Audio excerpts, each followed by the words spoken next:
Rachel didn't deserve this. I didn't deserve this. Nobody deserved this. I debated whether to confront Amanda privately. But every time I imagined the smug look on Mark's face, walking down the aisle as if he wasn't a liar, something in me snapped. The wedding day arrived. Amanda left early with the bridal party. I showed up later, dressed in my suit, pretending everything was normal. Rachel looked radiant, glowing with happiness.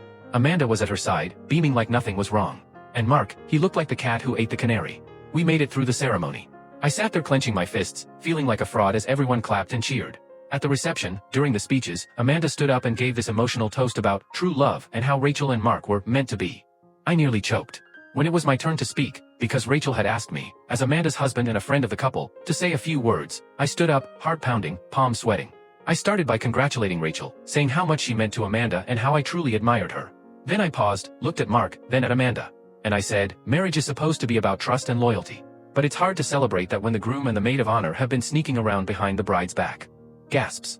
Utter silence. Rachel's face went blank, then crumpled. Mark turned pale. Amanda jumped up, shouting, Jason, stop, but it was too late.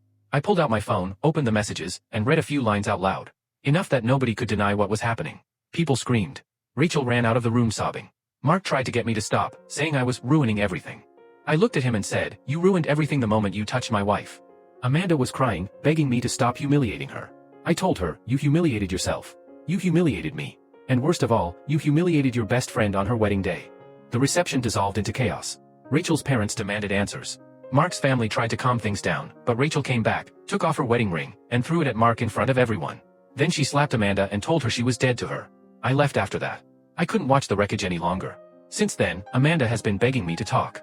She says I shouldn't have exposed them like that I should have handled it behind closed doors. Rachel has blocked Amanda on everything. Mark moved out of Rachel's apartment, and from what I hear, she's filing for an annulment.